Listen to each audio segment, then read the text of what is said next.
Okay. This is the church after the earthquake. This is what is built up there now. And the roof, this is like a temporary thing, but I'll show you a picture of the roof. This is going to be the sanctuary. And then these will be pews. It's huge. It's amazing. It's what you have done. You guys have done this. This is still more pictures. Now, if you look at these beams, I'm going to show you something up. You see like those red beams or whatever? Father Andrew made this. It's a cross out of the beams. He made it himself. And as you walk out of the back of the church, it's going to be, right up at the top. But all that is a cross made out of the metal beams, the scraps of metal beams. This is more pictures of the church and some of the people that were waiting. I like the way they kind of did the arch thing of the windows. This is with the roof. This is the new roof that just went on in November of this past year.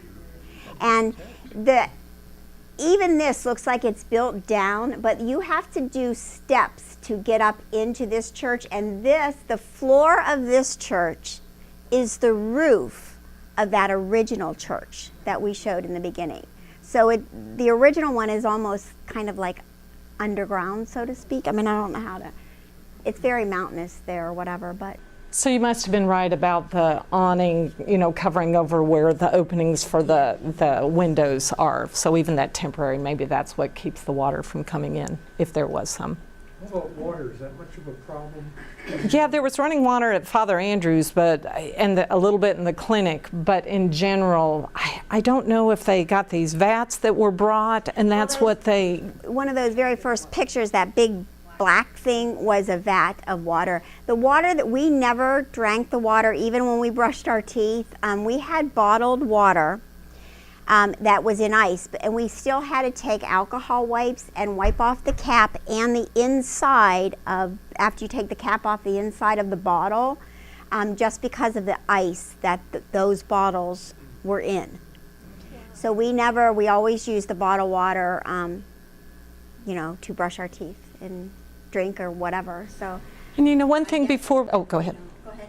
One thing before we get on to even some of this, the team that we worked with, both Joyce and I went, I think, with the idea of this would be neat, let's go, let's do something fun, use our Christianity, let's do something.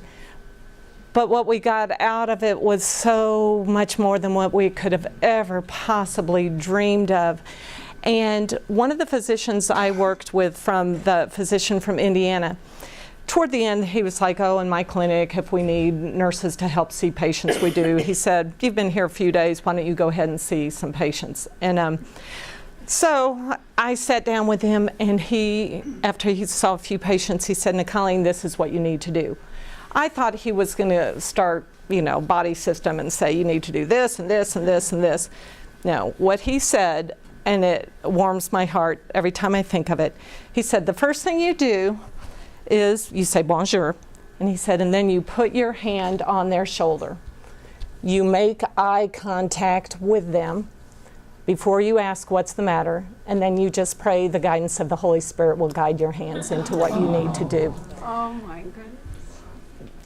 That's what they want, that's what they need, that's where, the eye contact, the touch. We're talking about, they sit next to each other and they're sweating. No, they love it. And then he proceeded with some of his patients, he said, and you can go ahead and give them a neck massage. And I thought, I want one of those, but go ahead and massage. He said for those women that are carrying those, I don't know how many pounds of things and trying to have good posture with that. But again, that she was talking about the importance of touch even more there. That might be all you need to do. Everyone was grateful. No one, I think when I go to a physician, I want them certainly to tell me what the problem is, and whatever they give me to treat it better work. They were just so grateful, just heartwarming people. Every single person you saw, and obviously we had this group of Americans that were there and we were visitors, but they were so gentle to us. They were appreciative of us. They wanted to be closer. Those women that had those big hats and stuff to come to church, it's like that was just part of who they were. And you would remember them because, if you had some big yellow and red and whatever, I kind of would remember you, I think. But there were so many of them, it was hard to do. But again, the whole importance of the touch and just using the power of the Holy Spirit into something. I thought, oh gosh, what if I misdiagnose? Or if you have itchy, dry eyes, what if I don't give you the right thing? Well, no, you give them what you can. You have what that, and as long as they feel the love, that's what they want. So, opportunities to continue to help people, helping people. Skills. We can be parts of other teams. In that, Father Andrew, the next step he wants to do is a trade school, which I think is amazing. Kelly is actually going to help with part of the trade school, because he says, you know, we have a church, we have a clinic, we have a pharmacy, but we need to teach them skills. He wants to teach them sewing. And the hospitality was Yeah, with hospitality is people another coming big in. thing. Because, you know, hospitality, if we're like Club Indigo and things like that, if they could bring income into the country, but you have to teach them how to make a bed. You know, you have to teach them how to clean a bathroom. They don't have bathrooms, and they don't have beds. So, Because we saw kids day by day going to school with their little uniforms and this and that, but it made you reevaluate. Great, they're going to school, they're getting an education, but what then? They probably aren't going to be leaving the country. They're going to be there, so will they be the rest of the ones that are still on the street, even though they have somewhat of an education? So this trade school, I think, is going to be a phenomenal idea of letting them build their own country. You know, get them back to, not trying to move them over here or teach them our ideals and our goals, but just to have them be able to provide for themselves. Because you saw, but not all the kids, but the majority, when we would drive the bus to the clinic each day, they're all hand in hand going to school. I mean, all of them were going to school. Opportunities possibly in the future to visit, prayers, always spiritual support.